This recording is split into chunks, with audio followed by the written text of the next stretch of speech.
Welcome to another edition of Something Artsy, coming your way, New Ulm Area Cable TV, NUCAT.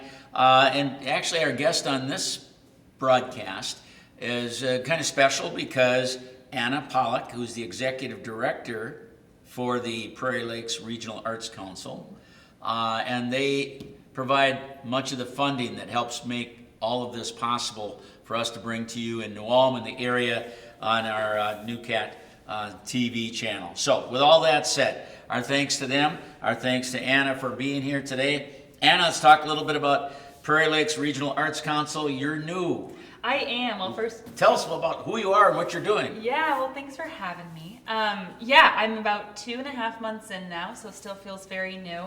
A little bit of background, I grew up in Waseca, very involved in the arts, went to school for music business, and kind of went around the country, I'd say. I was in LA for a couple of years, up in the Twin Cities for about 6, and came back to Minnesota and Waseca area about 3 years ago now.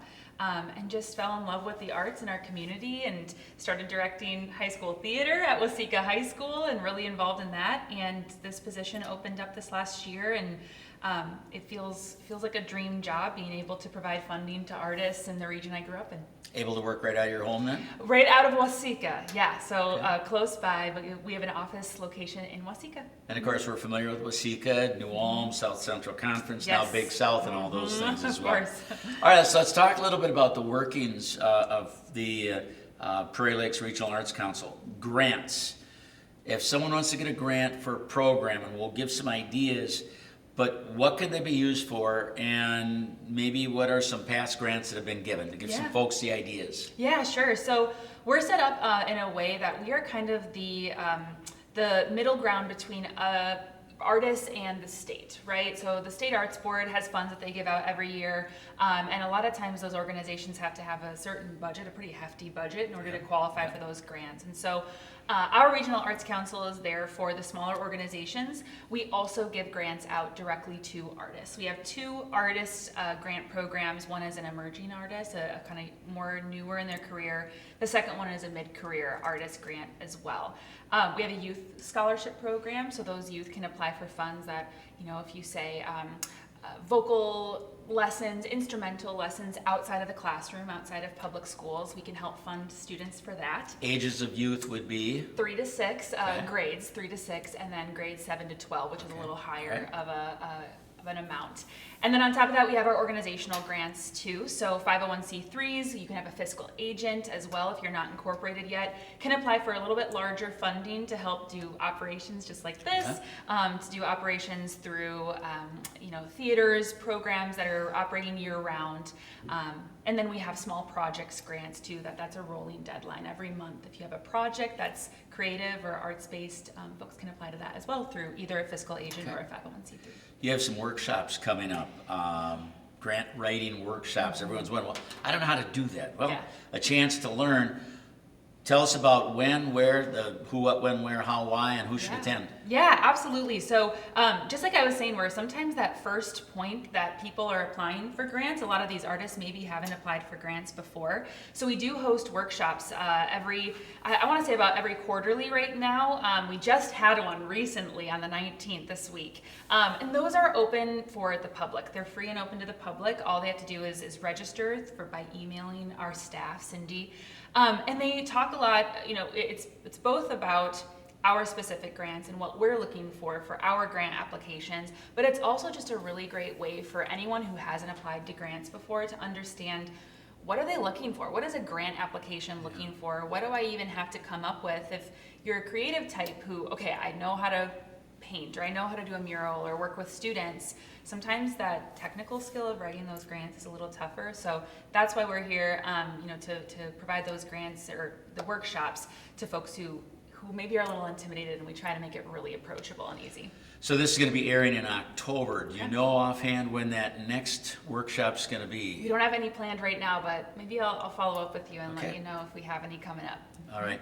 Tell us about the board. You've obviously got a board that you work with Prairie Lakes Regional Arts Council.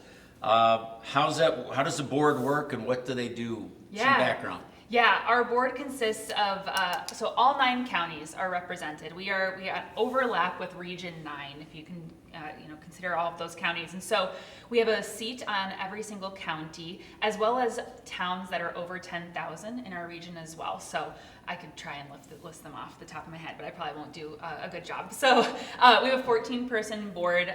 They review all of the grants, and so a lot of times we have, the grants every month. We have different deadlines. We review those grants, and we want people who are really kind of on the pulse of what's happening in the community. We enjoy people who are artists themselves or are connected to the community. You don't have to be an artist to be on our board or anything, but our board is made up of a lot of really wonderful creative types across all 9 counties, and it's excellent. We have all of that representation. Mm-hmm. Anna Pollock is with us, Executive Director of the Prairie Lakes Regional Arts Council.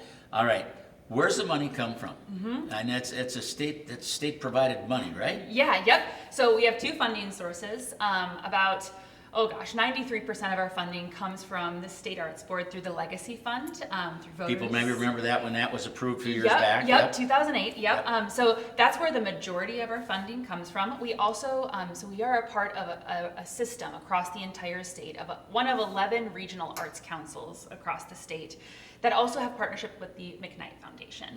And the McKnight Foundation is our partner, and that's where we can really give those artist grants out, because state funds, of course, there's always a lot of, restrictions, I guess, with state funds, but with our McKnight funding, we can give those directly to artist hands. Okay. Mm-hmm. I'm going to ask you what counties. So Brown. Okay, Brown, Blue Earth, Sibley, Watonwan, Faribault, Martin, Waseca, Nicollet, and Blue Earth. No, So a lot of Blue Earth, Sibley. There you go, so Sibley. a lot of our immediate area that we have, a lot of the big Yep. shopping trade zone for New Ulm as well. Yeah. Also, finally, Anna, if people want more information, want to find out when workshops are, maybe get an application form, any of this kind of stuff. Yep. Phone number, website, what do you got for us? Yes, our website is all up to date with that information. plrac.org, Prairie Lakes Regional Arts Council. My inbox is open. I want to meet as many people as possible in this region who are doing the work and being in their communities doing art and creative work. And mine is Anna, ANNA, at plrac.org. All right.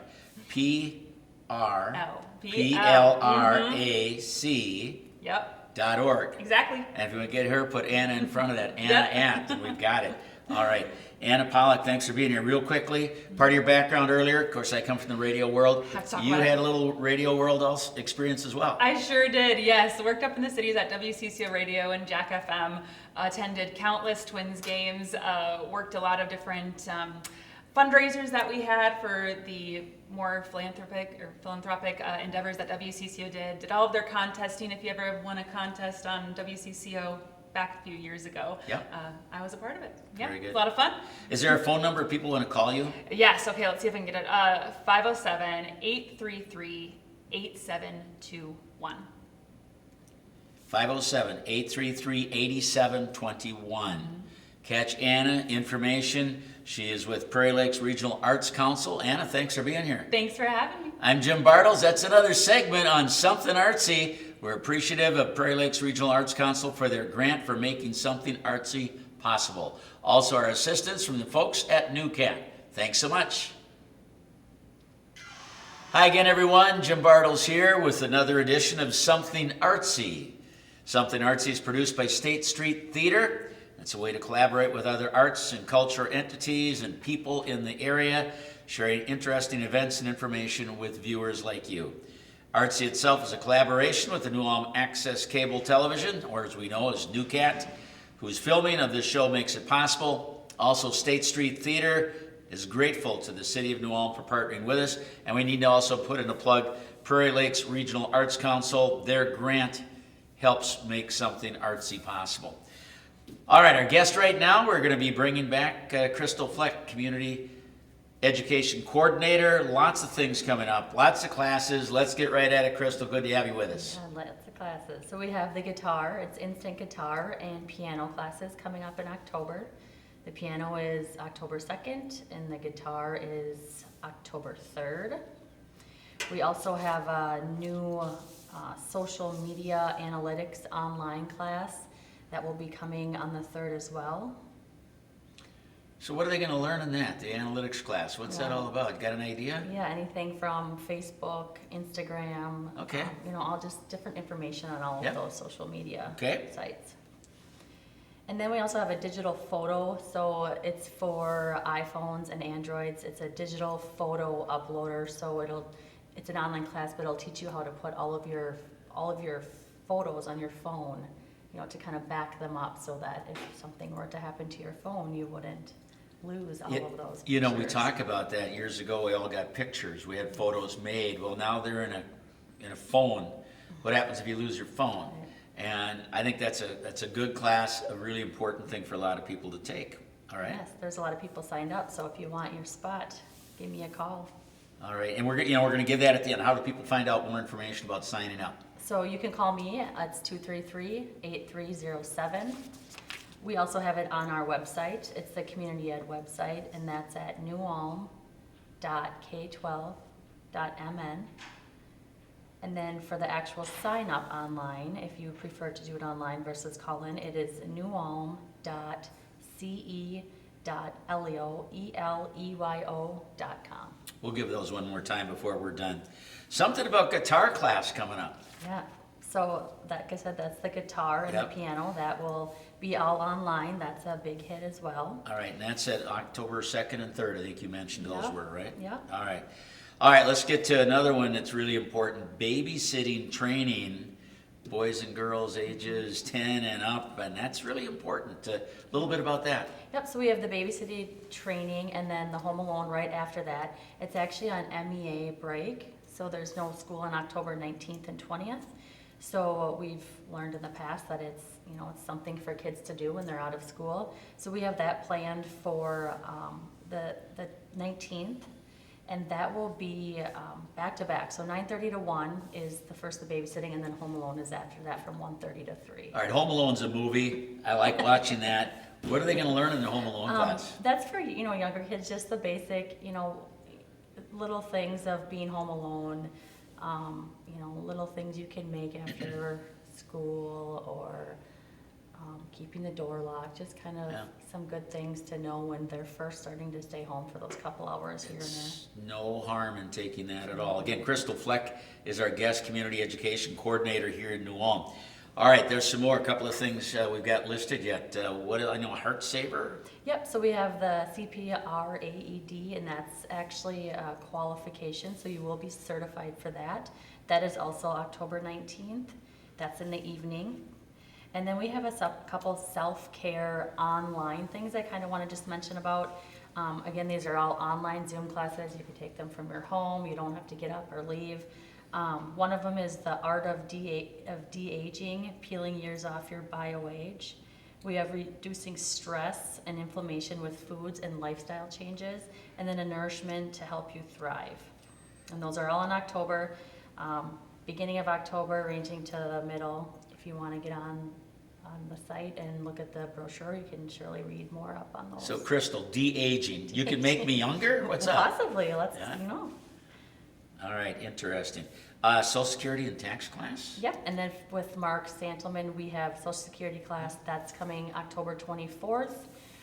If you take it alone, it's $10. If you take it with a couple, it's $15.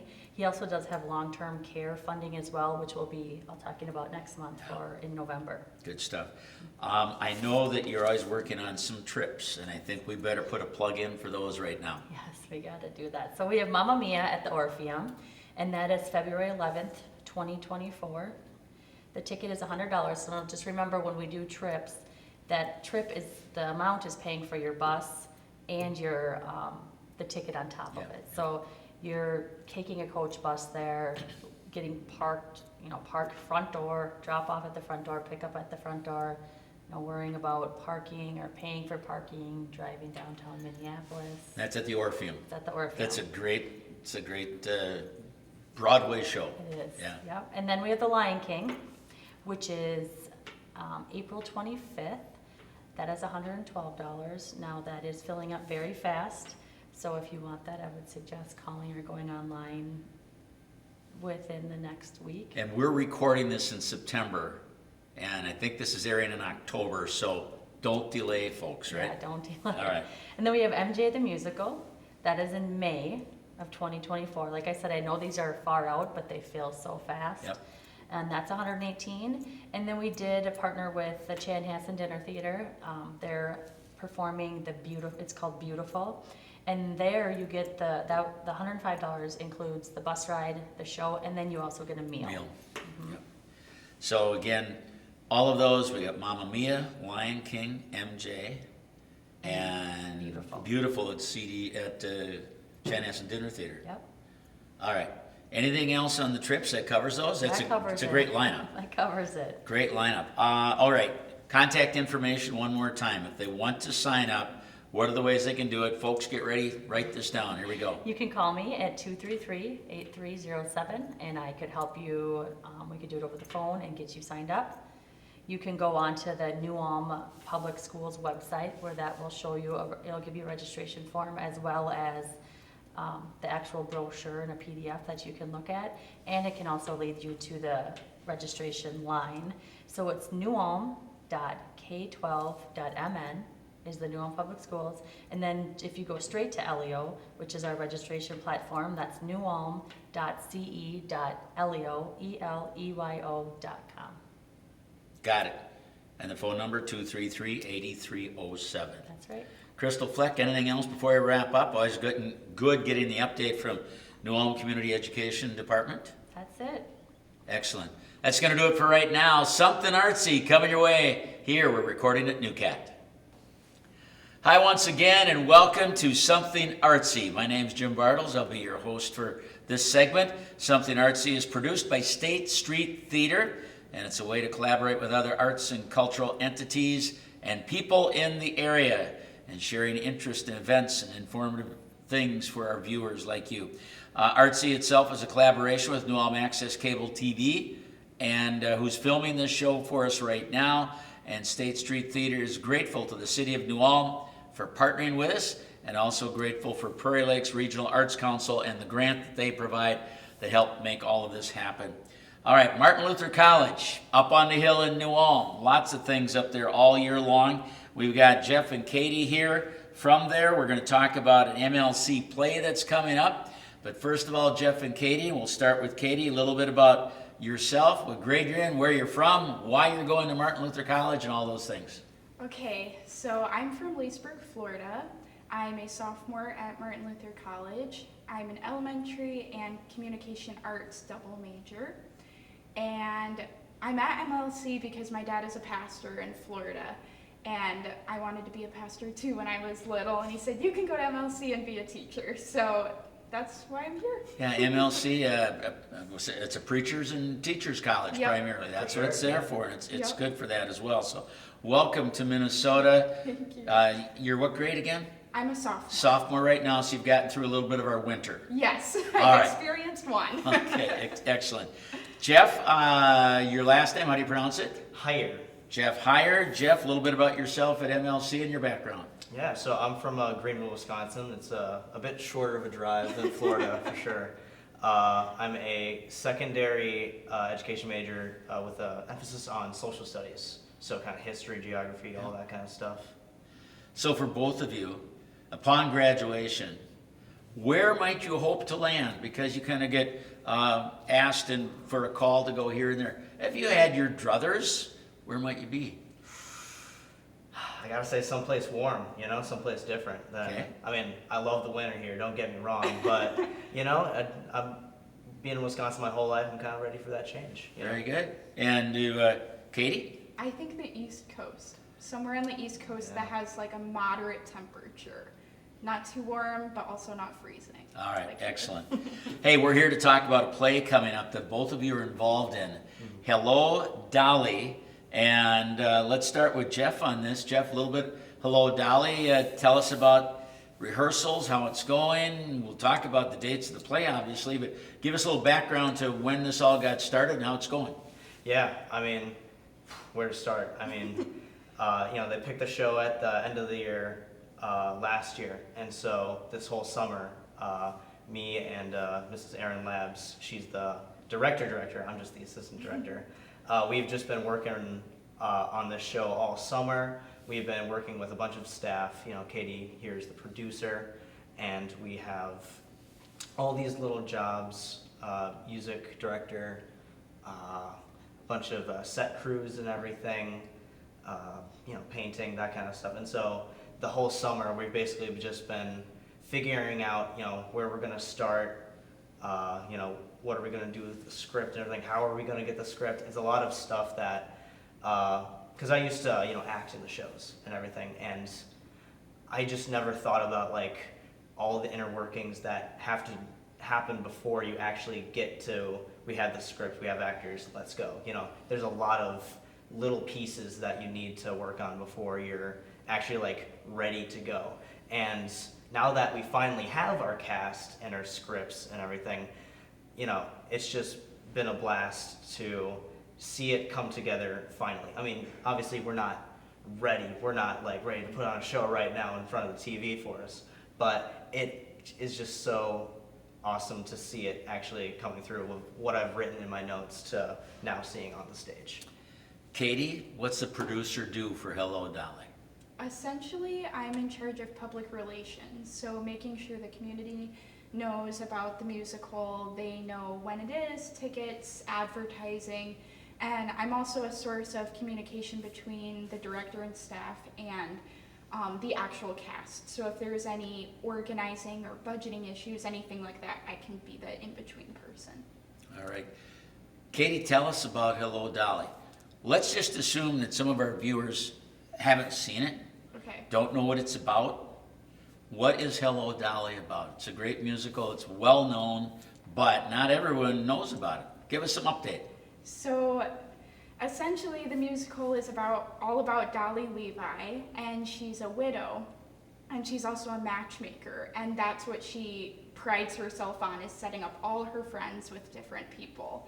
And so essentially she has a couple friends in this musical that she maneuvers her way into manipulating into relationships, but ultimately she wants to find her perfect match.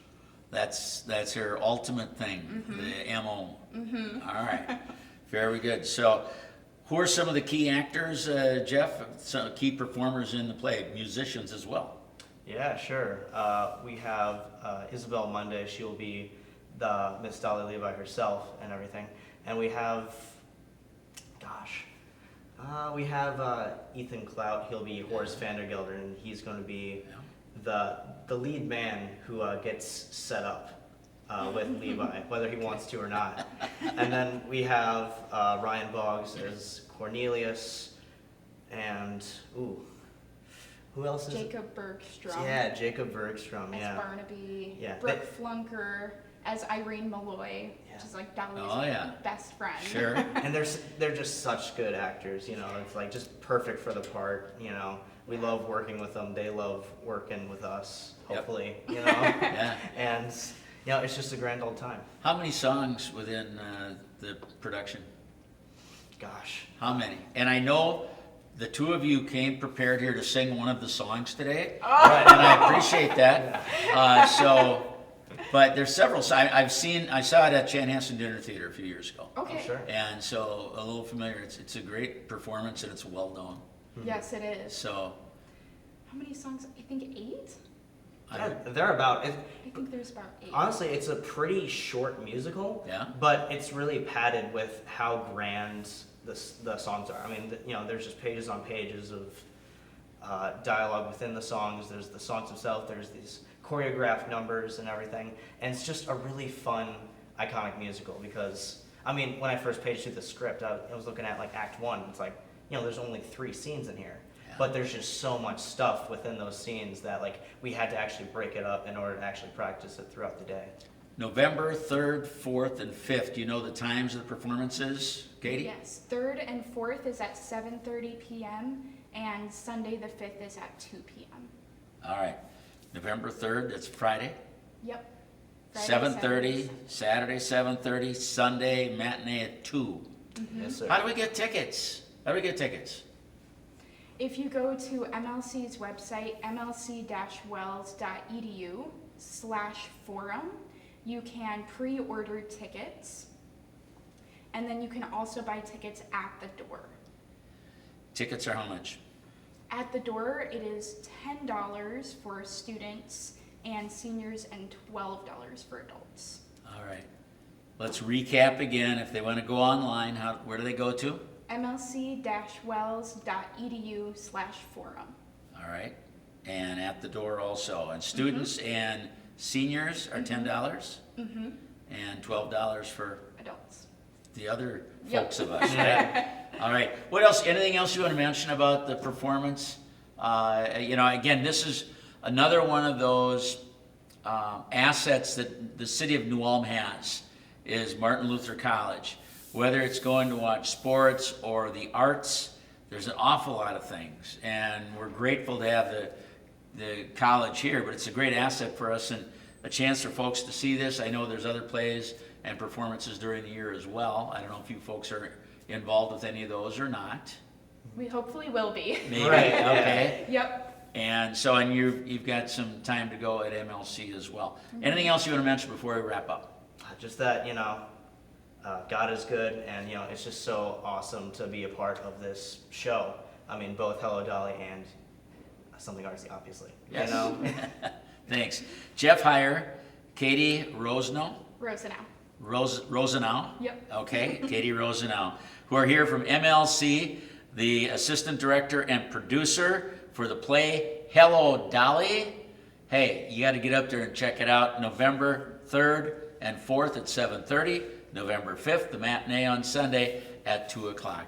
That's going to wrap it up on this segment. Jim Bartels, your host, and that's Something Artsy.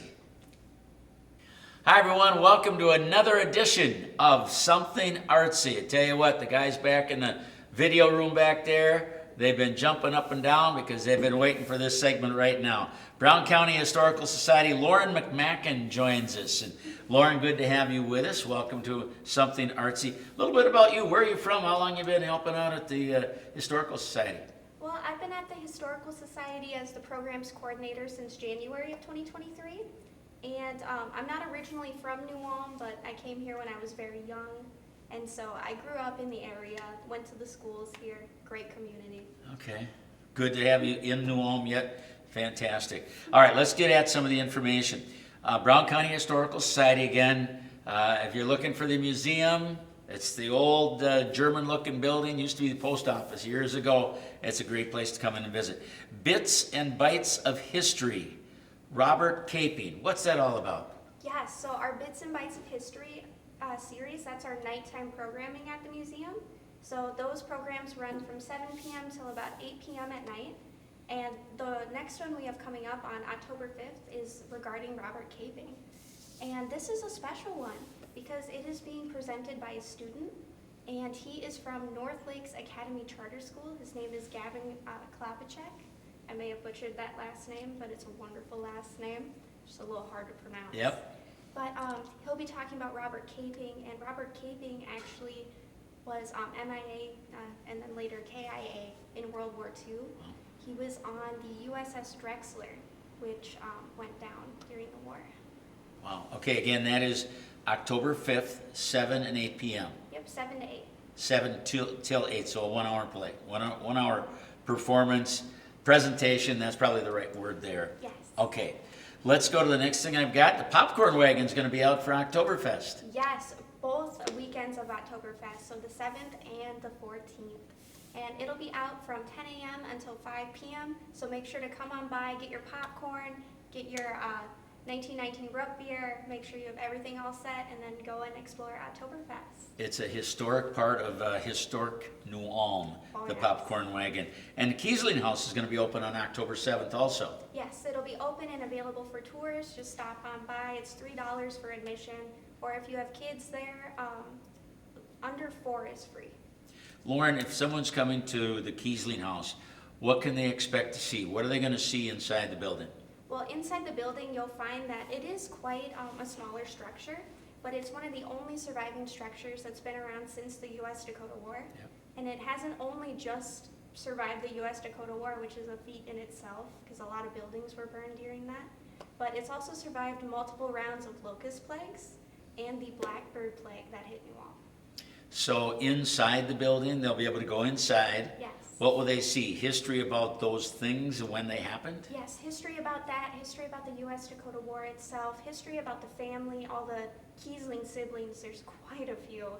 And a little bit of why the house, if you've ever noticed, it's a little bit set farther back on Minnesota Street.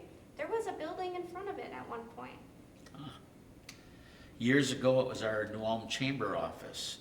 Oh. And then the chamber moved and they were able to make other use, more historical use of the Kiesling house. Okay, so it's open on October 7th, that day. Yes, All right, October as 7th. is, the popcorn wagon is the 7th and the 14th. Next up, we'll talk about the Halloween scavenger hunt at the museum. That's coming up on the 28th. Yes, so the Halloween scavenger hunt, that'll take place from 10 a.m. until 2 p.m. Kids and adults can come in through the museum, free admission for that day, and then you can go around the museum, pick up a little scavenger hunt sheet, and see if you can find all the little intricate little bits and bobs that we have going on around. Okay, so again on the 28th, great for youth. Adults Yes. can come with them. That's good as well. Lauren McMacken is our guest program coordinator at Brown County Historical Society. All right, history book group. Let's get updated for October. So our history book group for October will be taking place on October 4th. And on October 4th, the book that they're going to be looking at is called Devotion, an epic story of courage, heroism, friendship, and sacrifice by Adam Makos. And if you're looking to pick up a copy of that book too, to try to just read through it real quick before the History Book Club meets, you can stop by the New Ulm Public Library. They help us put some extra copies aside just in case. All right. Lunch and a bite. I've attended a few of those, and there's several I haven't been able to get to that I would have liked to, but I think always a really interesting group of presentations and speakers. What do we have for October on lunch and a bite? Yes, so on October 12th, so at noon to 1 p.m., we have Robin Lisney coming in. And Robin Lisney is an author. She is currently working out in California, but she'll be in the area around October 12th, and she'll be stopping in to talk about her family. And since she is an author, she's written a couple of books regarding her family. And so on the 12th, she'll be talking about Ole Lisney, his wives, and the two families that he had. He had one family with his wife, Randine, over in Norway, and then he and his second wife, Anna, and their kids came over to the United States around the time of the U.S.-Dakota War a couple of years before. And they actually ended up losing one of their sons in the U.S.-Dakota War. But she'll be going more in depth into that with her Lunch and a Bite presentation again on October 12th. And just in case if you do accidentally miss this one, we do have all of our Lunch and a Bite programs recorded as well, and they're up on our website. If people want more information about what's going on, these upcoming events and other things that you just mentioned, how do they get that information? What's a website or Facebook or whatever? Yes, so we do have both our website and our Facebook page. Facebook is just Brown County Historical Society, and our website is browncountyhistorymn.org. Or you can feel free to give the museum a call too at 233-2616. 233-2616, and the website again was? browncountyhistorymn.org. And Facebook, just go to Brown County Historical Society? Yeah. Okay, and you get it. Anything else, Lauren, you want to mention before we wrap up? That's a wealth of information. October, a big month, and of course it's a great place to visit anytime. If you have visitors coming in, check it out, or check it out for yourself, for gosh sakes. It's a good time and a lot of fun to be at. Oh yes, and I think we did cover everything. All right. Lauren McMacken, Program Coordinator, Brown County Historical Society. Thanks for joining us. Good update for us here on Something Artsy. Well, and thank you. All right. That's going to wrap it up. I'm Jim Bartels, along with our film crew in the back room. They're doing their jumping jacks right now. Jim Bartels here along with Lauren McMacken, and that is another edition of Something Artsy. Hi again, everyone, and welcome to another segment of Something Artsy. We want to mention to you, of course, that Something Artsy is produced by State Street Theater. My name is Jim Bartels. I'll be your host for this segment.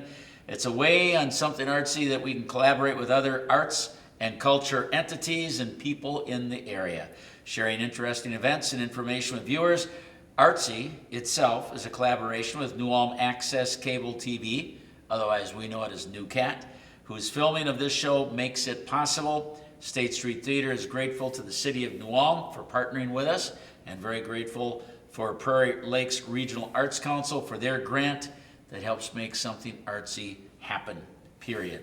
All right, let's get on to it. Leroy Harris is going to be with us right now. He works for New Ulm Public Library. He's the Programming and Technology Service Librarian. What does that mean, Leroy? What's that mean?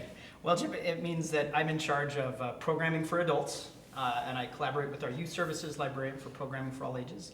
And it also means that I help out patrons with any sort of technology needs that they have. So if someone's having an issue with a laptop or a mobile device or needs help on one of our public computers, I'm the guy. You're the guy. Very good. Let's get right at it. We have a lot of things. A number of these coming up. I've got story time with Miss Catherine, pajama party, gangster grass, wacky wonders. Give us some information on these. We've got a whole bunch. So now that summer's over, our story times are back in session again. After a break back in August, Miss Catherine does story times every Monday morning at 10:30. And those are a lot of fun. And then Wednesday evening is pajama party story time. So kids, dress up in your snuggly pajamas, bring a stuffed animal, come for story time at 6:30 on Wednesday. 6:30 Wednesdays. Yes. Okay. On the adult side of things, our first big special program that we have in October, we're very excited to have Gangsta Grass. They're the #1 Billboard topping band for the bluegrass category, and they were also featured on America's Got Talent. They tour, they've gone all over Europe and the United States, but they're going to be coming and they're going to be doing a concert here at the New Ulm Public Library on Saturday the 7th. So during Oktoberfest, when there isn't another band going, you can come down to the library at 1 p.m. And not only are they going to present some of their very unique music, but they're also going to be doing a presentation about the history of American musical styles.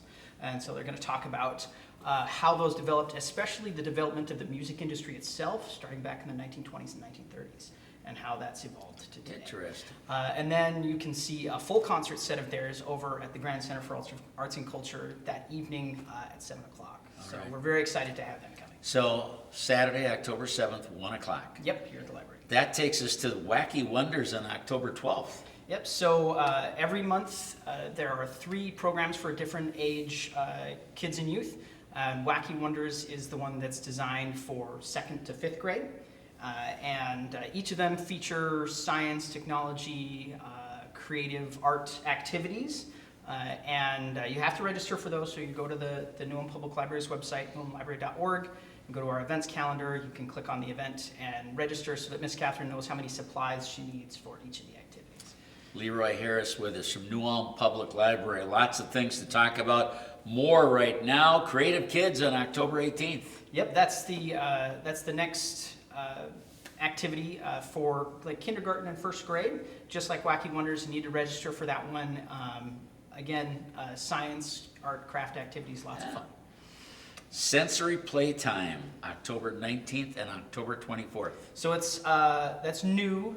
We actually just did the first one this morning, and we had a great turnout for it. Again, we're recording this in September. Yep. Airing it in October. Yep. All right. And so sensory playtime for any parents with kids that have some sort of sensory issues or sensory input challenges, you're welcome to come down. We have a lot of different activities, and it goes for about a half hour.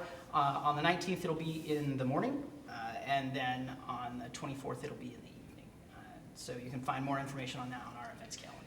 Polymer Clay Workshop, October 25th. So that's another one you want to register for, and that's for ages 6 to 12. We're very excited to have Angie Mae Emerson is going to be leading that workshop for kids. If their kids are under 8, then they have to be accompanied by an adult. But 8 to 12, they can just come and they're going to learn to work with polymer clay and just have a blast. That's going to be at 6:30 in the evening on Wednesday the 25th. 6:30 in the evening, okay. Pathfinder role-playing game? Question mark? So Pathfinder is a lot of fun. It's a tabletop role-playing game. So if you're familiar with Dungeons and Dragons, it's in a similar vein, at least mechanics and structure-wise. But we have a group that's been meeting for over 2 years now. They've had over 104 storytelling game sessions, and they meet every Tuesday afternoon at 4:15 here at the library. And so if you'd like to come down and see what it's like, just watch. We have people that come and just watch because it's just fun to watch the story. Yeah, it's a lot of fun every Tuesday afternoon. What ages? The Tuesday afternoon one is designed for adults. We do have some older teens in it as well. Okay. But we do also have a teen Pathfinder group, and they meet on Mondays at 1:30 in the afternoon to about 3:30. And so it's mostly homeschool kids at this point for that one. But if there's more interest, we've been setting schedules for things with teenagers. Takes some adjustment, but it's been going all right. Leroy Harris is with us. Before we talk about book clubs and these other items, love your bow tie. Thank you. Where are you from originally? Where's home? So I grew up in Wisconsin, and before we moved up here in 2020, we were in Arizona for 6 years. So my wife and I are here in New Ulm. We're excited because it makes us closer to my wife's parents. They're over in St. Peter. Great. So it's nice for kids to be by the grandparents. So I mean this politely, but did you walk by a painter this afternoon and he dumped some paint on you? No, we were doing tie-dye shirts last year in summer, and I had a couple white shirts that were kind of nearing the end of their white usefulness, as it were. And my wife said, "Why don't you try to tie-dye those?" We weren't sure if it would work, but yeah, I have 2 of them that turned out, and they're fun. There you go. All right, book clubs. Talk about book clubs, the number of these items we had at the end. Sure. So we have 3 book clubs that meet each month for adults. The Litwitz Book Club, they meet the first Monday of each month at 6:30. And so in October, they're going to be discussing Elizabeth Kostova's The Historian. It's a thick read, but it's a really good book, so we're looking forward to that. Our History Book Club, they meet on the 3rd Tuesday of the month at noon here at the library, and they're going to be discussing The Assassination of Hole in the Day by Anton Schroeder. And then our Mystery Book Club meets on the last Monday of the month, and so that'll be October 30th. And they meet in the evening at 6:30, and they're going to be discussing P.J. Tracy's Deep Down in the Dark. No cost to come to these. Absolutely not. How many usually show up for these? So the book clubs, on the quieter end, we'll get 3 or 4. On the bigger end, we'll get 16 to 18. Wow, So nice. each month it can vary depending on when people are able to come or if they were particularly interested in the book. Excellent. But we get copies of the book here at the library, so if you'd like to participate, just come to the circulation desk, and we try to get regular print, large print, and audiobook if they're available. Genealogy? Yes, Genealogy Club meets on the 3rd Thursday of each month, so tonight actually for the September meeting. And they meet at 6:30 in the evening for about an hour. People come and they share recent research that they've been working on. We take a look at online resources. Sometimes we watch classes from the International Genealogy Conference, Roots Tech, that happens every year. So yeah, we do a lot of different activities with that. Memoir writing? Yeah, that's on the first Monday of the month at 10 in the morning, and we meet up in the library's Fred Johnson room. And so people come, and I give them prompts, things to think about, to write about over the month, and of course, because it's memoir writing, then they are, reflecting on things from their life. Many of them are working on trying to write things to be able to share with family. Chess club. That happens every week, and that's led by Bruce Taylor, a wonderful retired gentleman who used to play chess professionally here in the United States, was ranked nationally. And so they meet every Tuesday evening at 6 o'clock until just before we close. All ages. We get young kids, we get older people. Anybody can come, any ability level, just come and play chess. What day and time was that again? That's on Tuesdays at 6 p.m. 6 p.m., all right. Yep, every week. Art club. So Art Club is back up and meeting again. They meet every Wednesday afternoon from 1:30 to 3:30 here in the library's meeting room. So come and work on a 2-dimensional art project. So any kind of painting, watercolors, sketching, whatever you want to work on, just bring it. They're a fun group to chat with and work with, and occasionally we do classes for them. But yeah, the weekly meeting in Wednesday afternoons at 1:30. I think our Something Artsy viewers want to know about the poetry group. Absolutely. So we have a monthly poetry group, and they meet on the second Monday of each month, Jim. Okay. And they meet at 6:30 in the evening. And you can bring your own poetry. You can bring poetry that you've been reading recently, but just come and bring about 2 to 3 poems to share, and we all just share poems and have a nice discussion and chat about it, and it's real laid back.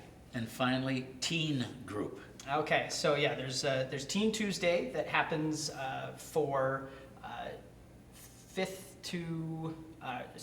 through 12th grade, and you have to register for that again, just like Wacky Wonders and Creative Kids. And so again, a science, craft, art activity, but with a bit more complexity, and a lot of times the teen group has food. So. I don't know how you remember all of these dates and times and all of that. You got a good memory.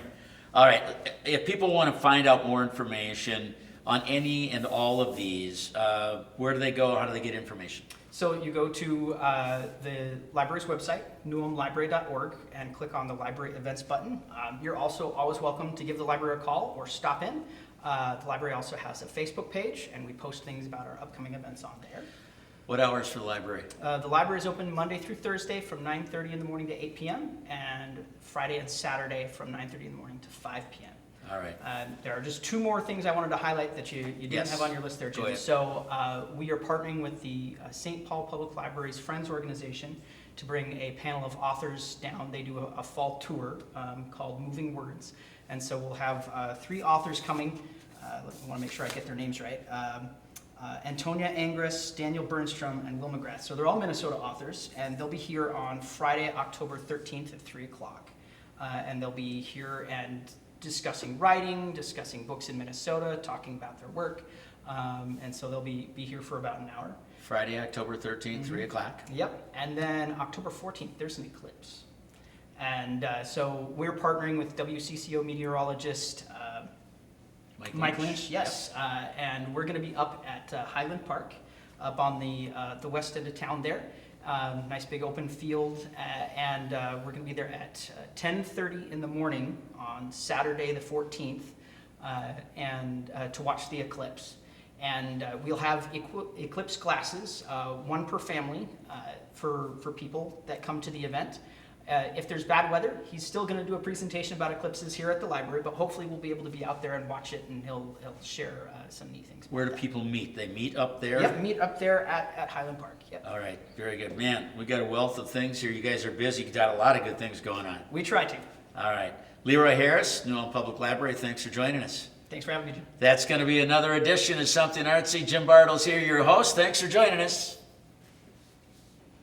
It's Something Artsy from NUCAT, and also brought to you by State Street Theater. Hi everyone, I'm Jim Bartels. Welcome to Something Artsy. Something Artsy is brought to you through many contributions, including the Prairie Lakes Regional Arts Council. Their grant helps make this happen. New Ulm State Street Theater is very proud to help be a coordinator for this and collaborate with lots of different folks and organizations around New Ulm to make it all possible. State Street Theater is grateful to the City of New Ulm also for partnering with us. On this segment of Something Artsy, John Illickman joins us. We've known John for a number of years, Executive Director, New Ulm Area Foundation. John used to be out at 3M.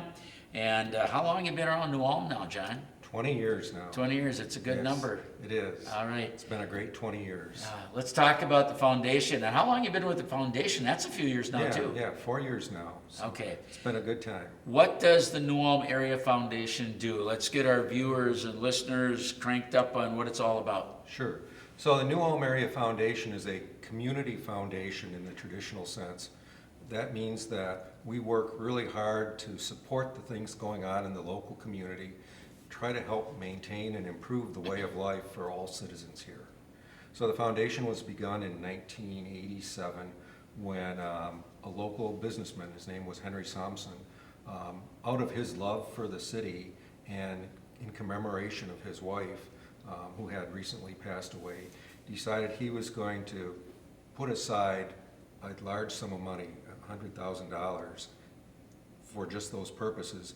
And then he reached out to a lot of his friends and colleagues and challenged them to find some way to contribute money, not only in memory of his wife, but also in memory of all the great times that they had in the local community. And that was the start of the foundation. A number of men and women stepped forward and the foundation has continued to grow and bloom.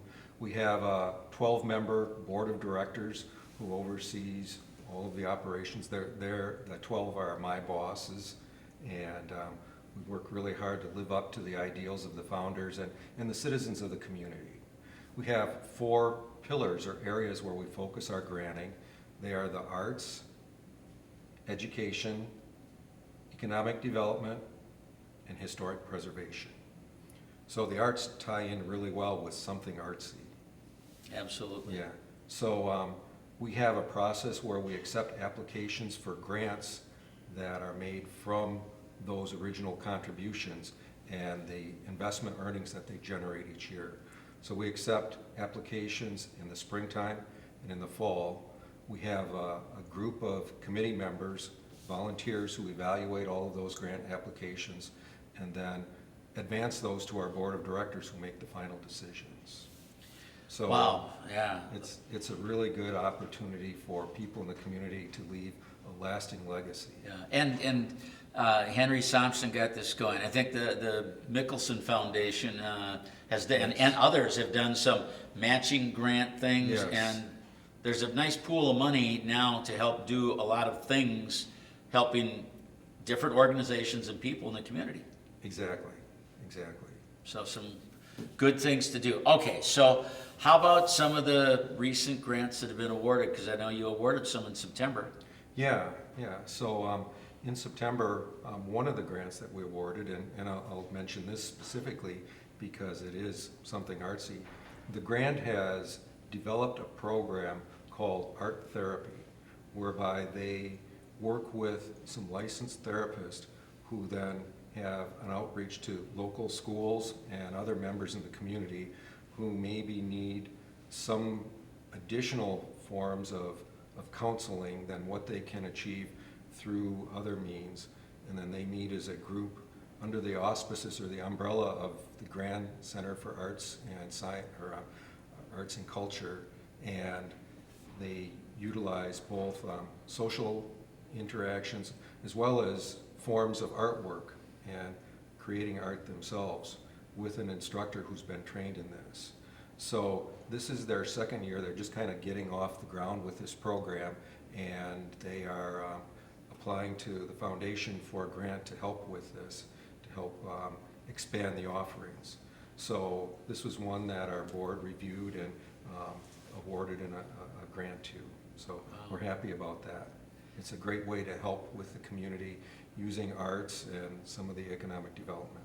Any other from the past, over the past years, some of the grants have gone to different examples perhaps? Yeah.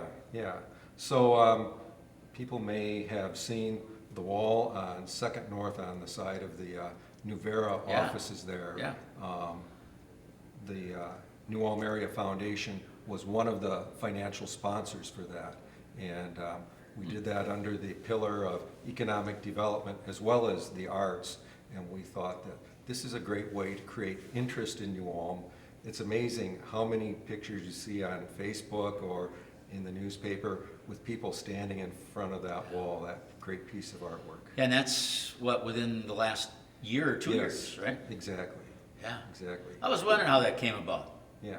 So the foundation was one of the sponsors. Lots of groups and individuals supported that too. So we weren't the only one, but we thought this is something that really make New Ulm stand out. Yeah.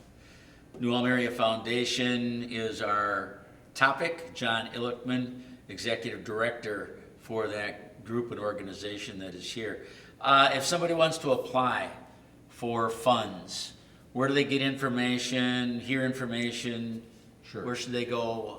How do they go about this? Sure. So a couple different ways. The best way that is always available is our website, which is newulmareafoundation.org.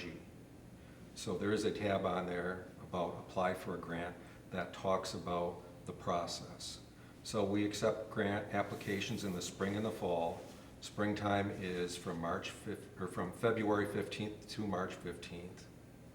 Fall applications are accepted from July 15th to August 15th. And then our grants committee reviews them and the board makes approvals after that. So the next window, again, is February 15th through March 15th. Yes. Plenty of time to kind of get your ducks in a row, so to speak. Exactly. Take a look there. If there's any questions about really what's needed on that form, you're a resource to talk Yes. to. Yep. So our office phone number is on there. Our email address is on there. People can call or send a note. People can stop at our office. We have an office on the second floor of the Grand where we rent some office space. And we're always willing to talk to people and kind of give some advice on how we think their project or effort might fit in with our 4 pillars and how the process of applying for a grant works. So How many hundreds of thousands of dollars have been issued already? since the foundation began in Yeah. the 1980s, we've awarded grants of about $1 million Yeah. here locally. I mean, that's fantastic. What a resource for the community. And again, it's done, as foundations are, it's a percentage of what you've got stored up, and that money, as that percentage is there, you're ready to dish it out to the deserving applicants. Yeah.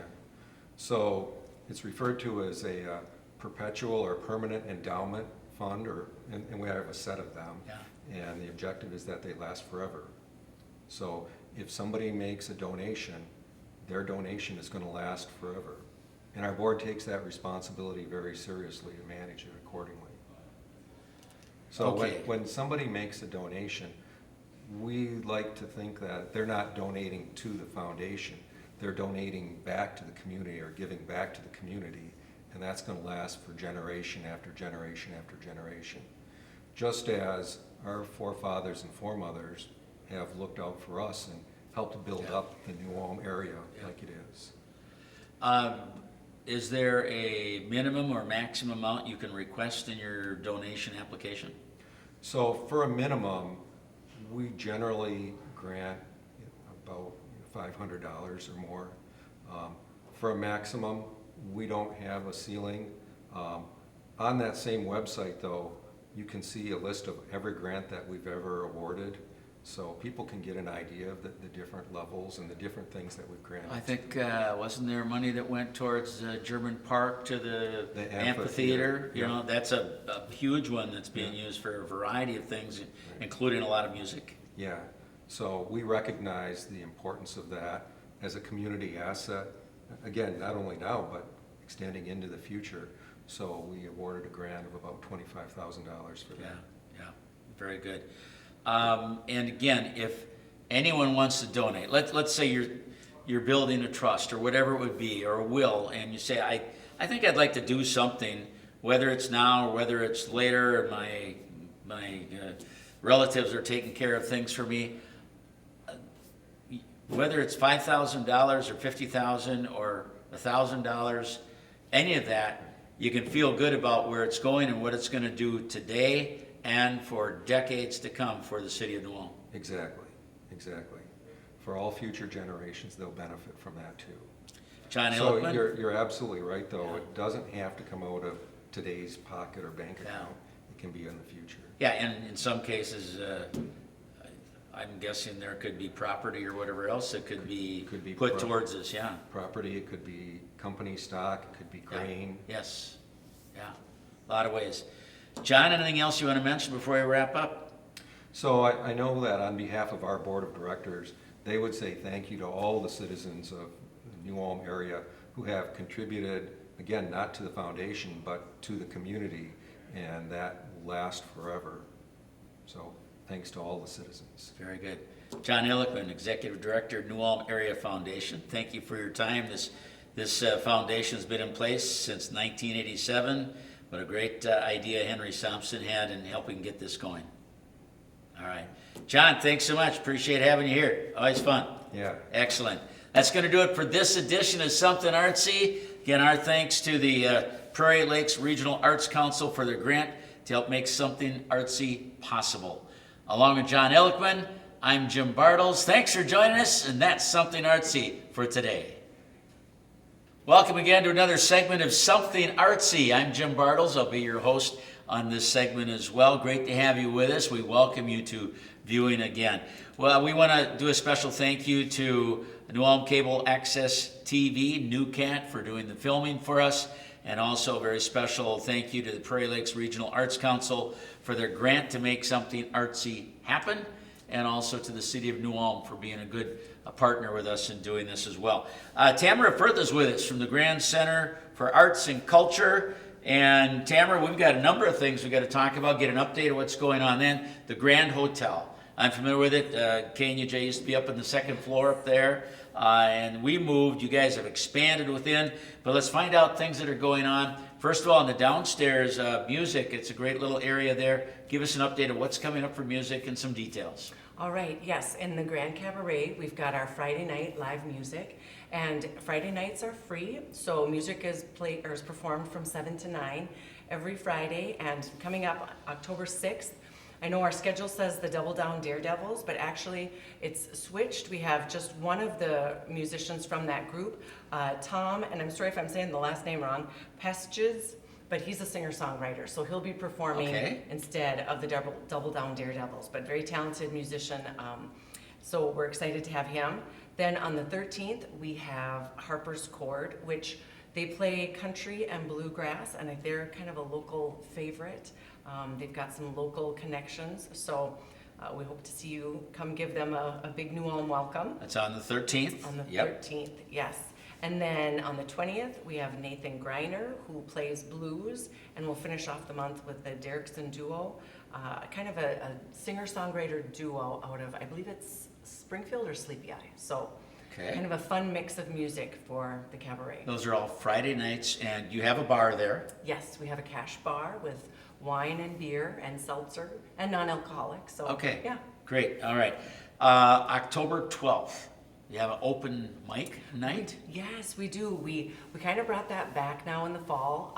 We kind of took a break over the summer, but Molly and Sunny Boy, so Amy and James Zentz, they're hosting. And we had our first one in September. It went over well, and so we're excited to welcome everyone back in October. Okay, let's not assume anything. What's open mic night about? Sure. So open mic, anyone can arrive, and it's a free event.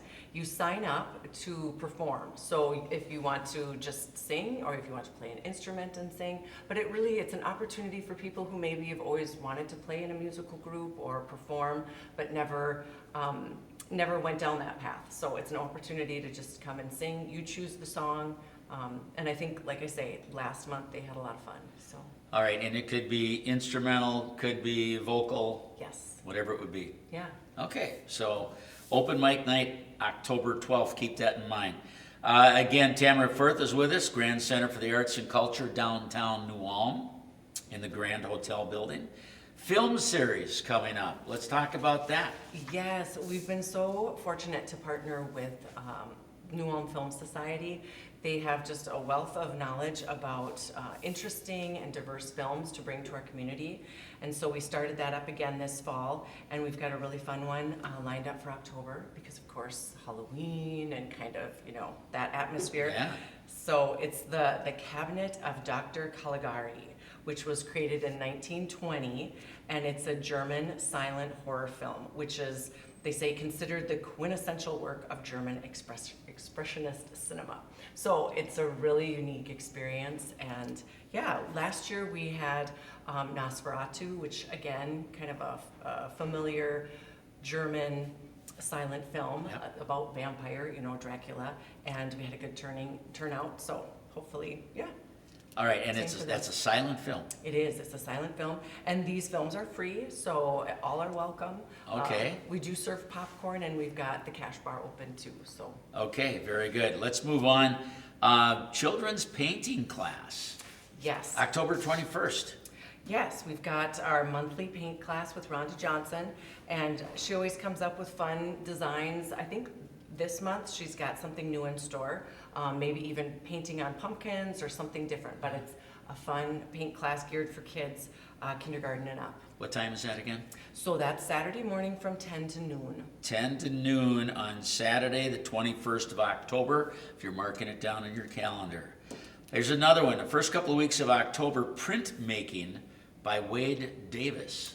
For the gallery or Yeah. yeah, or the class. We've got Let's cover both. Okay, so we've got, yes, our cellar press, we have a full class schedule, and we do have a class coming up October 28th, which is letterpress basics using metal type. So again, no experience required. We really encourage people to kind of explore the art of printmaking and letterpress. So we've got a number of classes this fall, and letterpress is one of them in October. And that's quite a letterpress machine. I've seen that down there. Yeah. That's one you just don't pick up and move around. No, it requires a machine and several people. All right. Okay. I've got down some other things. I know 4 pillars, October 20th through the end of the month. One item, and I think you've got some others there. Let's just kind of catch up on what we haven't covered so far. Sure. Yes, so through the beginning of October up till the 13th, we do have Wade Davis, like you mentioned, who's got a fun exhibit in the gallery. He was a former artist in resident, so he spent time at the Grand creating art. And so he created a number of pieces that fit into his themed show, The Gen X Kid. So they're very kind of lighthearted, fun, reminiscent of that era. So his wraps up on the 13th, and then we have an exhibit coming in by Greg Wilkins, whose exhibit will run from the 20th to November 17th. Where are those located in the building? Yes, so the gallery is located up on the second floor. Exactly. Yes. That's Yeah. by my office that I used to have. Oh, yes, sure. Absolutely. Yes, that's KNUJ right. used to be up there, so yeah, I know exactly where it's at. Yep. Yes. So, and that one I think will be a very, just a very thought-provoking exhibit. He's very passionate about social justice, and so a lot of his pieces reflect that. Okay. So. What else have we got? Anything we haven't covered yet? Yeah, just a few things. We've got one more class at the end of October. It's a barn quilt class. And Kay Martin, she's been working with us a long time and has had several classes. So this is another one in that series of creating a barn quilt class, the 28th and 29th of October. You see a lot of those out in the country. Yes. Oh, yeah. Yep. She's had a hand in that. Yeah.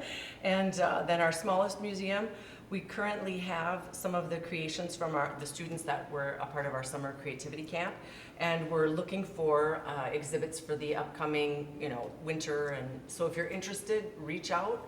It's always fun to see what people come up with to fill that small space. And that smallest museum, it's outside of the Grand. Again, it's yay by yay, and they've got a little display in there, and it's a neat little thing. Absolutely. Yeah. Kind of sidewalk art, you can just. So Tamara, the things we've been talking about, are they all free? Any charges for some of these? Yeah, so far all of those are free. The film, the Friday night music, the open mic, Yep. the classes. I guess of course you have to register and pay for. Yeah, But, okay.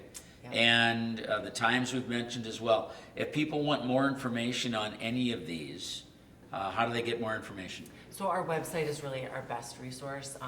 It's just www.thegrandnewulm.org.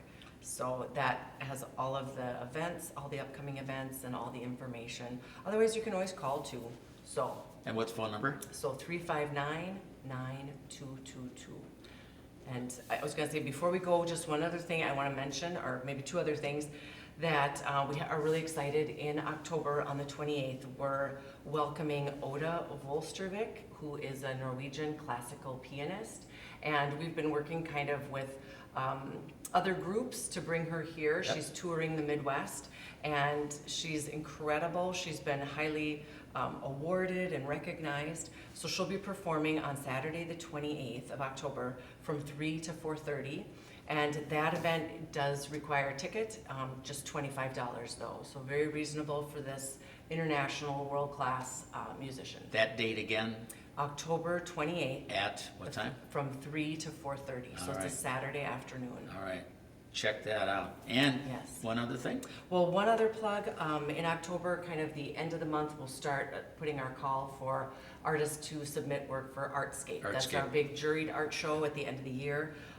The exhibit, or the show, is the end of November and December, but we need to collect the work at a time. So look for that, I guess. Tamara Firth, thanks so much. Again, phone number 359-9222, or on the website, thegrandnewulm.org. thegrandnewulm.org. Tamara, thank you for being here. Yes, well, thank you for having me. All right, an update there from the Grand Center for Arts and Culture. Tamara Firth, who's with us. I'm Jim Bartels. Thanks for joining us. That's another segment of Something Artsy. Hi, everyone, and welcome to Something Artsy. Something Artsy is a presentation that's produced by State Street Theater here in New Ulm. It's a way to collaborate with others in arts and culture and their entities and people in the area. Sharing interesting events and information with viewers. Something Artsy itself is a collaboration with New Ulm Access Cable TV, whose filming of this show makes it possible. And also State Street Theater is grateful to the City of New Ulm for partnering with us. And a big thank you to Prairie Lakes Regional Arts Council for their grant to make Something Artsy possible as well. All right, Mikhail is with us. Mikhail is president and chairman of the board of State Street Theater. Mikhail, your last name you pronounce it as? Rostislavovich. There it is, I got it. Okay. So, Mikhail, let's find out a little bit more about you. Usually, we've got a person here speaking on behalf of the theater on Something Artsy, and the program shares information about either upcoming performances or upcoming plays. Could you tell us a little bit about how the theater goes about putting together wonderful events for audiences to enjoy? Sure. Well, basically, events on our stage are a result of the work of our production committee and our bookings committee. Our bookings committee is under the leadership of Dan Kalk. That group monitors what types of performing artists are out there. They review some of their clips and where they performed in the past.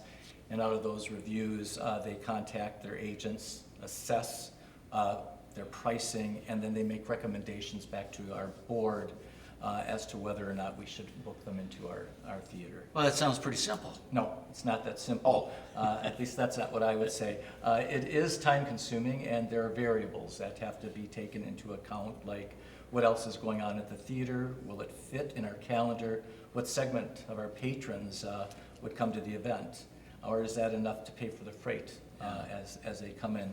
And those and other sorts of odds and ends have to be borne in mind before they pick out those folks. Mikhail, before we go any farther, again, you've been involved with State Street Theater, how many years now? 7. And State Street Theater itself is got to be close to a dozen. Yeah, it is, a little over 12 12 years. And again, the building, the old middle school, I think prior to that, high school more than likely in New Ulm, but Right. I know all of my children went there as a middle school that we had, and then things transitioned. We got new high school, the high school's a middle school, and State Street Theater is part of the old middle school, and Yes. plays and performances, and a great resource for the community. Yep, has been for years. Yeah. Okay, so what bookings, Mikhail, does the theater board have on the horizon for us? Well, we just completed Gordon Lightfoot. It was a tribute show for him, and as you know, that gentleman is mostly known for the song "The Wreck of the Edmund Fitzgerald," at least here in Minnesota. What many do not realize is that he had recently passed away, but was a prolific songwriter with hits made by other singers. For instance, Elvis Presley's "Early Morning Rain," or Barbra Streisand, "If You Could Read My Mind," and Marty Robbins' "Ribbon of Darkness," or Sarah McLachlan's "A Song for a Winter's Night." One other thing that will be coming up that I'd like to mention for lovers of horror movies is that we have an unusual event coming up. It's a red carpet movie premiere starring a local actress from New Ulm, Natalie Sparrow. Spurl, yes, Spurl, yeah. Natalie, and we've been following her career for a number of years now. Yeah. So she's coming back with the movie called Night of the Caregiver. As you know, Natalie's the daughter of Dennis and Arlene Sparrow. She graduated from Cathedral High School, and after college she went on to play roles in various movies. While she resides in Arizona, she's bringing her latest movie, Night of the Caregiver, not yet released, back to New Ulm for a preview premiere.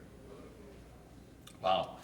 Anyway, so that's coming up, and is there a date on that? There is. It will be held on Friday the 13th at 7:30 p.m. in October. It is a PG-13 film, so primarily for older teens and adults. Along with that, we're trying to bring in the movie The Exorcist, which is now celebrating its 50th anniversary. So just in time for Halloween and all those that want to be scared. Okay, yeah, wow.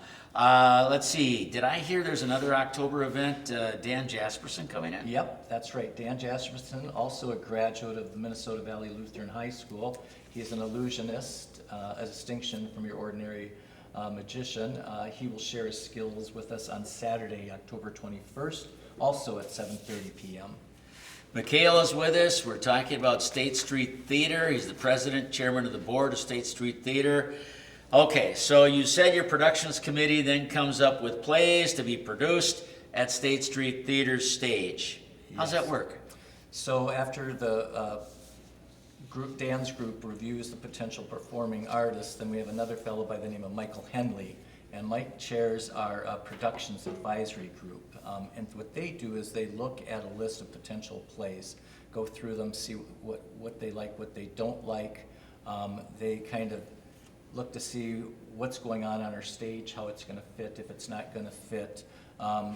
Given that the plays occupy the stage for many more days than the half-day performing artists, and given the number of volunteers it takes to do plays, we limit ourselves to 3 plays per year. And we always start each new production season with a musical. So the committee provides a list of those plays. Our administration orders the scripts, those are read, and then the committee meets another time to assess which would provide the best draw to be doable for our volunteer community theater players. They then make a recommendation to our board again, and besides the summer musical, we traditionally do a Christmas play, and then in the spring, a play of another genre. You know, I'm trying to think how many events or productions a year are done at State Street Theater. It amazes me how many there are. Yeah, we are usually packed every single month. Every single It's weekend. and of course we'll talk a little bit about, you've got a little remodeling going on. We'll talk about that in a little bit too. All right, so I think that this season's just started and you launched it with Cinderella. Is that correct? We did, and it was phenomenal. It hit the mark. The committee had hoped it would, and we're able to obtain experienced volunteers to help with the directing of the music, the choreography, and amazing set builders, along with director Samara Forrester and her lead helpers Madeline Cacciatore and Jeffrey Odegaard and George Hirschbach. And of course, having 60 participants in putting on the show, 40 actors and the rest people doing various things around the stage, it was an incentive to bring in a larger audience as moms, dads, aunts, uncles, grandmas, and grandpas come in. So that resulted in a financially successful event for the theater, one of our biggest yet. How is State Street Theater, just wondering, financially, lots of donations, money come from here, it's self-sustaining. How does it work financially? Yeah, financially we do a lot of grant writing. Yeah. We do individual fundraising, and then the dollars that come in from the various productions. Most of the money that does come in, that generates the largest quantity of money, have been from our plays that are put on, and then the tribute bands, things like that, they're the kind of fill-in. Well, I remember being up there last October, a year ago, we dedicated the Vietnam Memorial, and we were down at the German Park, and there were, 400, 500 people down there, and then that night, we had, the band came in, that played Fabulous Armadillos. Yeah, the Armadillos were there, and it was a Vietnam tribute. Place was packed. Yes, it was packed. Just packed. Yeah, we had almost 600 people in attendance. It was fantastic. All right, so we talked about Cinderella. What else is coming up folks can look forward to? Well, I think our viewers would be interested to know that besides the 3 plays that State Street Theater produces, Minnesota Lutheran Valley High School also rents the theater and brings 2 of their productions each spring and fall to the stage. This past spring, they provided an amazing performance of The Music Man. And this year, October 27th, 28th, 29th, they'll be performing Larceny and Old Lace. Those rentals are in keeping with part of State Street Theater's mission to make space available to others. As to the theater's own next community play, this year the committee thought to provide an escape evening for adults engaged in the hustle and bustle of the holidays. So the play is called Holiday Express. It's a nostalgic theatrical greeting card that's full of eccentric characters, wisecracking their way to finding the wonder of Christmas. We believe that the audience will walk away feeling the spirit and have it carry it through them for the rest of the holidays. We completed our call for a director. We held auditions in September, and we're pleased that veteran State Street Theater director Wendy Tuttle is going to be directing that particular Wendy piece. knows her stuff. Wendy's been on that stage for years. She's helped at a lot of high school things in past years too. Absolutely. She's really good. Yes, she is. If someone missed the tryouts but's interested in either acting or helping with any of the other tasks associated with the production of the play that will take place on December 1st through the 3rd, they can call the theater at 507-359-9990. Pricing is going to be $10 for advance purchase and $15 at the door. And the final play for the season will be in the spring, the weekend of April 12th through the 14th. It's Who Done It and to Whom. It's a mystery play which generally proves quite popular with our audiences and in our area. Excellent. So again, December 1st, 2nd, and 3rd, we've got the Christmas play, The Holiday Express, that's coming up, and then Who Done It, April 12, 13, and 14. That's it. All right, so we understand better how the theater goes about providing the events that they do. Mikhail, you have any other upcoming performances that you want to put in a plug for right now? I would. I'd like to mention that we will provide more details in the next months about our shows, but upcoming November is quite packed.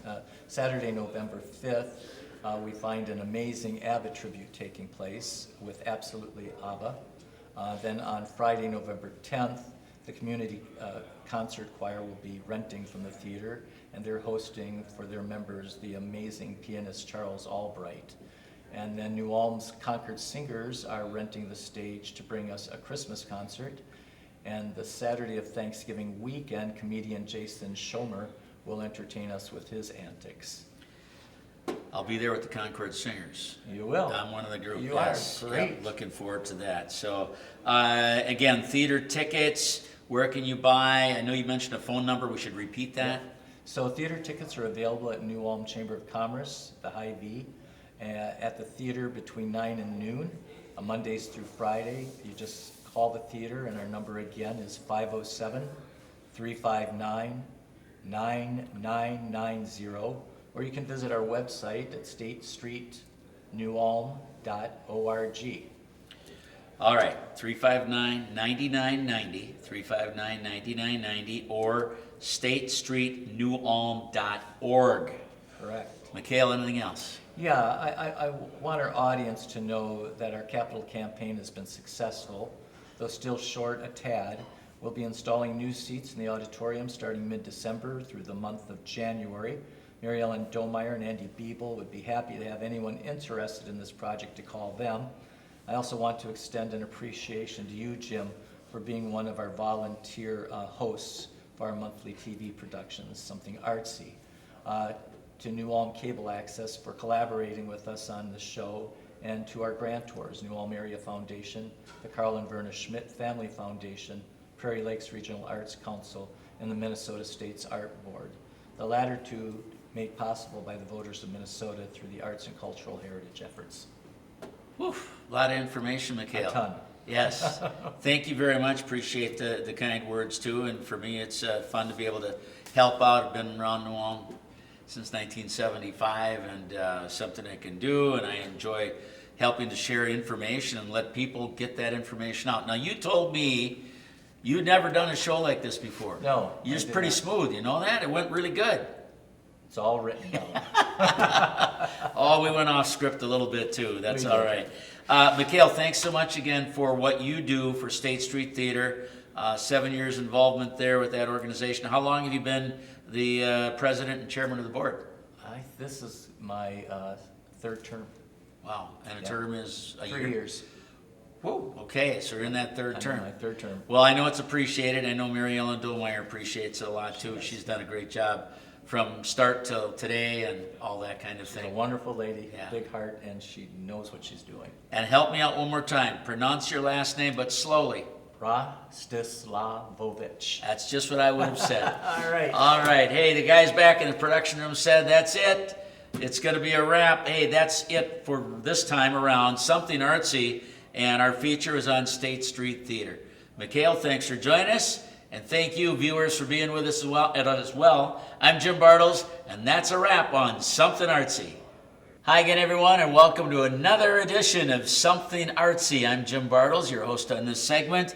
Something Artsy, it's in collaboration with State Street Theater, also New Ulm Access Cable TV, and the City of New Ulm. Our thanks to all of them for partnering. And a special thank you to Prairie Lakes Regional Arts Council for their grant to making Something Artsy possible. We're going to talk a little bit about October events, Shells. By golly, they always got a great Oktoberfest thing. And of course, it's part of 2 weekends of Oktoberfest in New Ulm. The first weekend, of course, downtown, Green Mill. Second weekend, Green Mill. But Shell's got a big one that people like to come into, and let's get caught up on that. So Kurt Van Asten, General Manager out at Shell's, is with us right now. Good to have you back on Something Artsy. Yeah, thanks for having me again. Let's talk about the Oktoberfest out at Shell's. I've been out there many times. Yeah, we're in the thick of it right now. We're counting down the days. We got the beer ordered, the cups ordered. We got all the volunteers lined up. We actually we have a waiting list of volunteers right now. Really? So yeah, I think the word's out. It's the hot thing to do to volunteer for our events. And yeah, they came in fast and furious this year. And yeah, we're excited. I think there's a big buzz. I know it's a little further out, but yeah, the weather forecast looks good. Hopefully the leaves hang on a little bit here, but yeah, we're excited about this one. I don't think it matters what the weather is out there. You're going to have a big crowd. You get it. Okay, so you get a large tent down in that lower parking lot area. Correct. People come in, they can walk in, or you have shuttles going also, right? So they don't have to always walk. Correct. We have a trolley that'll run basically from South Park into the overflow parking lot as you're coming into Shells there and drop you off. So you don't have to walk that kind of quarter mile. We'll have handicap accessible parking down that road. So yeah, we've kind of thought through the logistics and what makes it easier for people to get in and out. And yeah, parking all around South Park, city, road, street parking, kind of first come, first serve, and then basically from Junior Pioneer around is pretty much closed off, just because of the plethora of people that are going to be walking down that road. So This is Saturday only, correct? On Saturday the 14th, Yep. correct.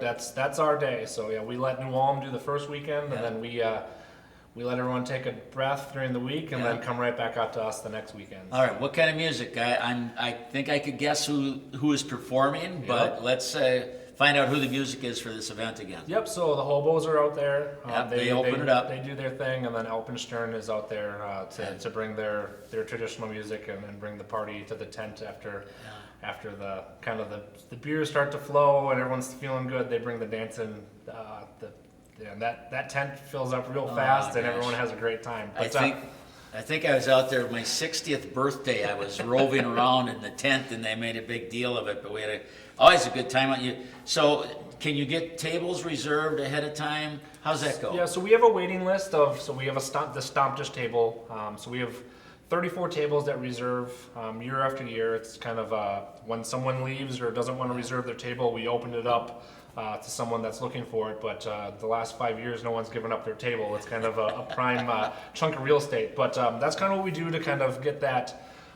Some of the community members, a lot of our distributors and things like that authentic German feel, that table service. You have your server, you come with food, and it's kind of just a package deal. Beer steins can be delivered to some of those, right? Yeah, so those tables get delivered, but then we do have, outside of those 34 tables, we set up, hundreds of other tables, and those are first come, first serve. Come take a seat, enjoy it.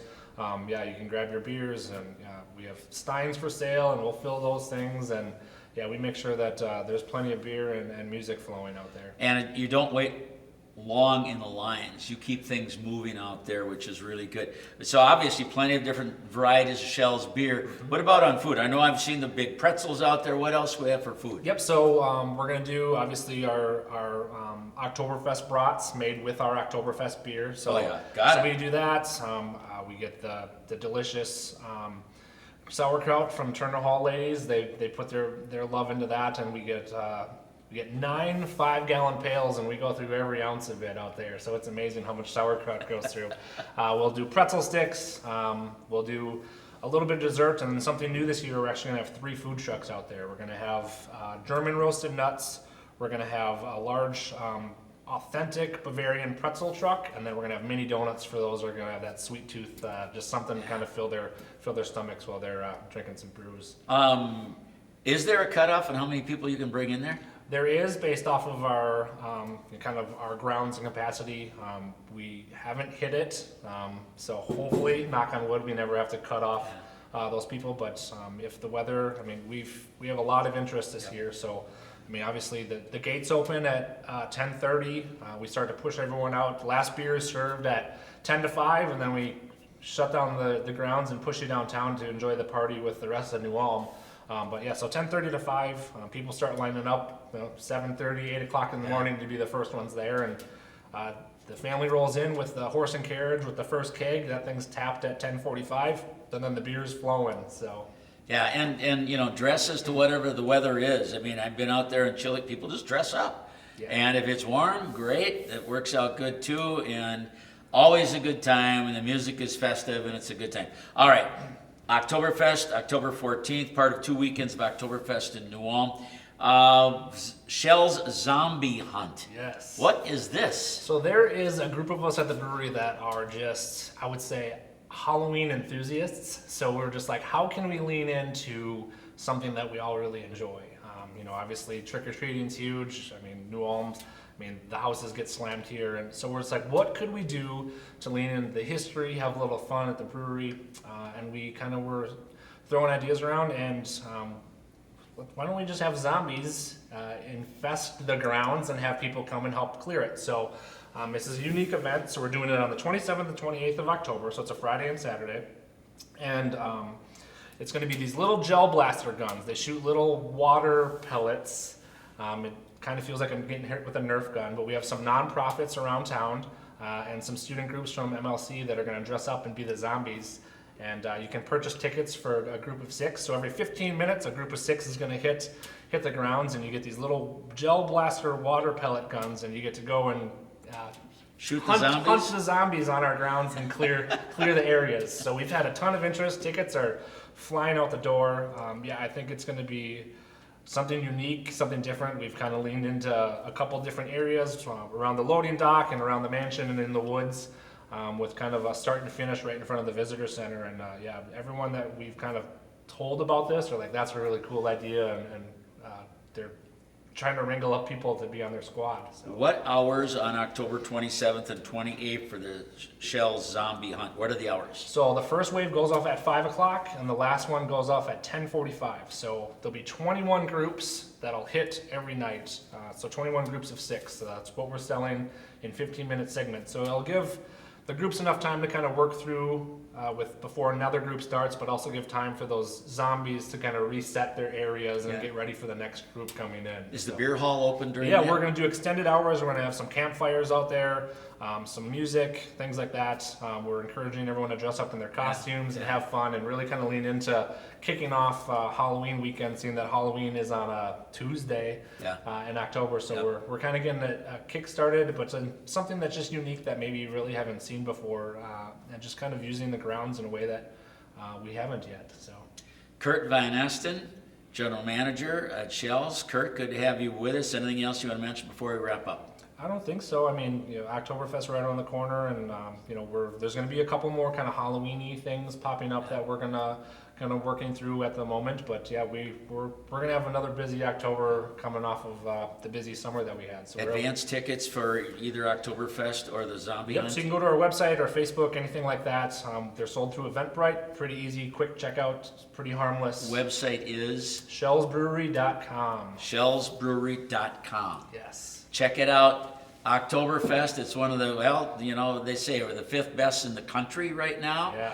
I think it might jump up to number 3 this year. So always a good time. So you got Oktoberfest first weekend, both weekends out at Green Mill, and then downtown the first weekend on Saturday. And there's also the Grape Stomp.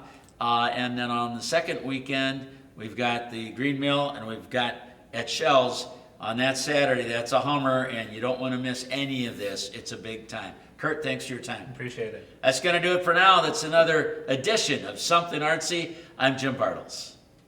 Welcome to another segment of Something Artsy. Hi everyone, I'm Jim Bartels. I'll be your host on this.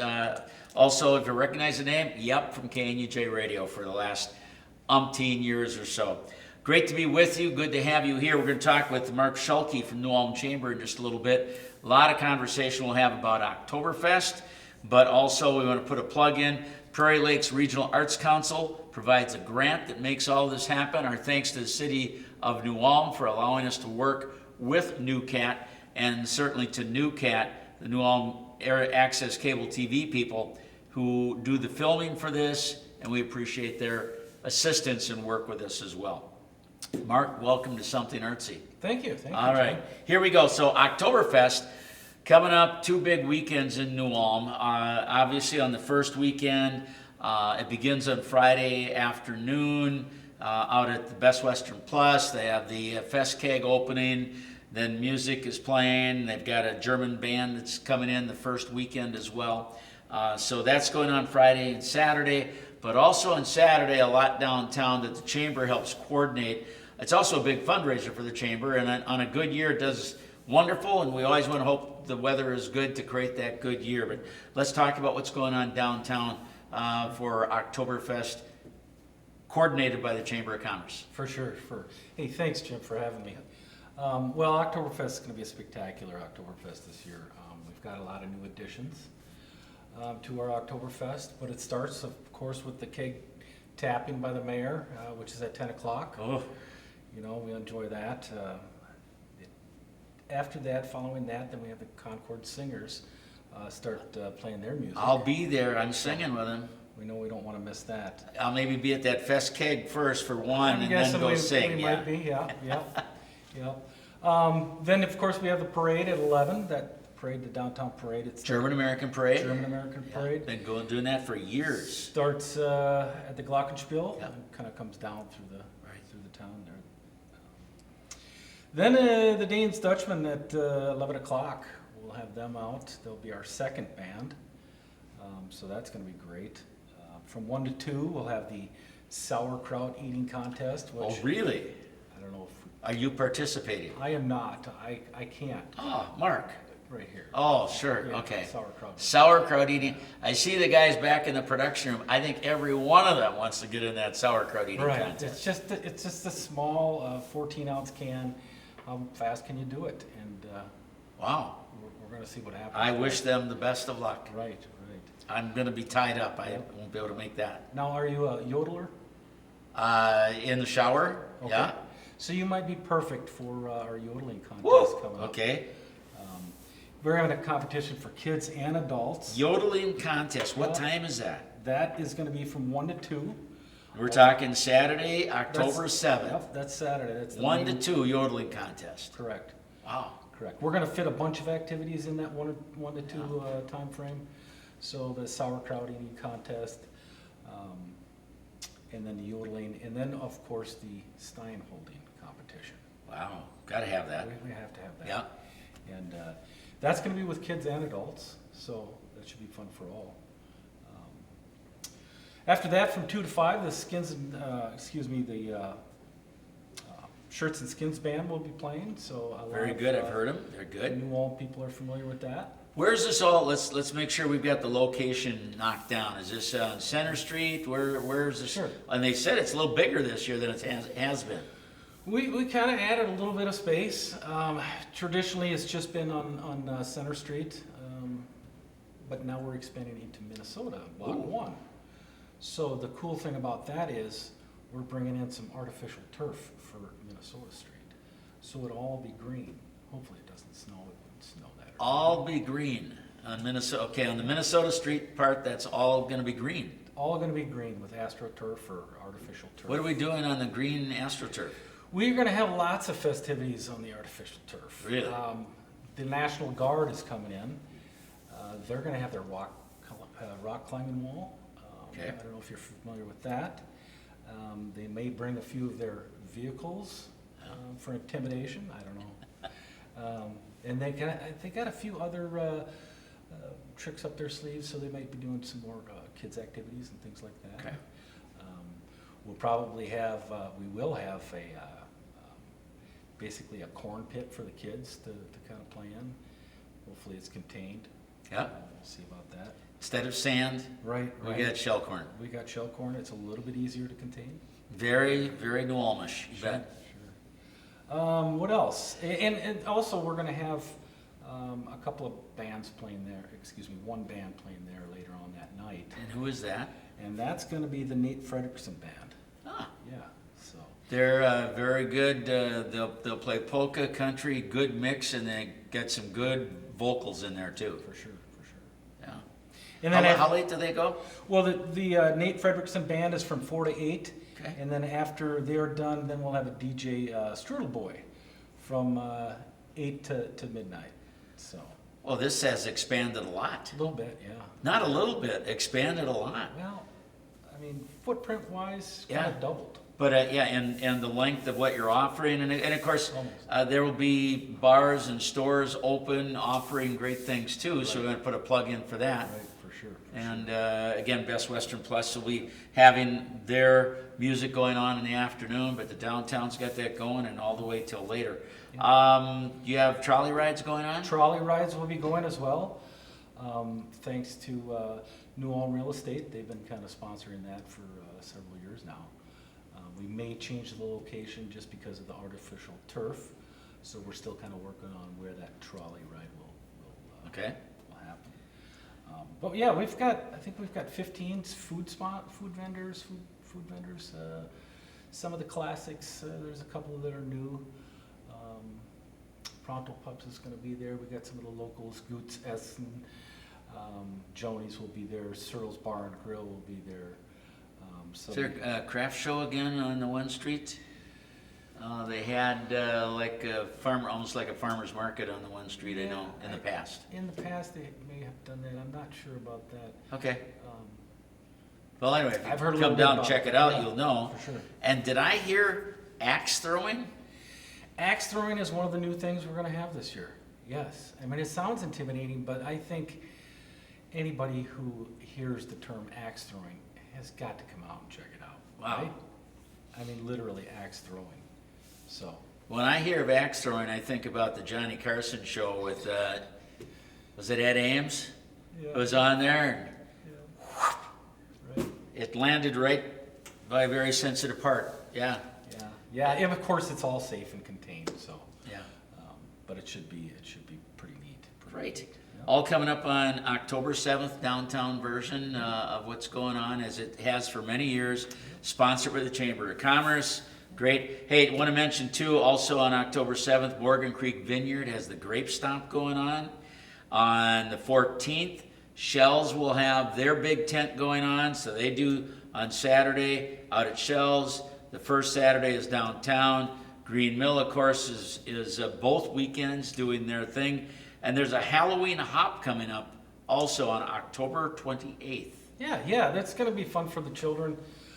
Bring your kids out. It's during the day, so it's going to be a friendly atmosphere for all the little kids out there. But yeah, they can come around to all the businesses who are participating. We'll have a map. We'll have a list of all the organizations and businesses that you can stop by and get some free candy for the kids. Wow. And 10 to 1. And again, last year, I know it was very busy downtown, and a lot of the ghosts and goblins were out already with their costumes, Right. and that was pretty good. Mark Schulke's the Business Services Manager at New Ulm Chamber. Mark, anything else you wanted to mention or highlight for us today? No, I think like you said, it's going to be a great event. It definitely has expanded. We have a few more things up our sleeve, but we'll wait till October 7th for that. Some surprises are good too. Right. Yeah, that'll be a fun day. Let's cross our fingers for good weather, because if the weather is anything close to good, that's going to be one heck of a day. And again, much longer, more things being offered. It's like the chamber has shifted from second gear up to fourth. You skipped third and went to fourth gear. Well, we're fully staffed now, so we're all getting acclimated to our new roles, and it's time to put the hammer down. Yeah, be nice to Sarah. She probably gets really cranking up about this time of year, right? She's busy. She's busy. Okay. All right, Mark Schulke, thanks for joining us. Thank you. That's going to wrap it up on this segment of Something Artsy. New Ulm Chamber of Commerce, our focus. A lot of talk about Oktoberfest. Don't forget the Halloween Hop also, October 28th, 10 to 1. Thanks for joining us. This is Jim Bartels. Appreciate your company on Something Artsy.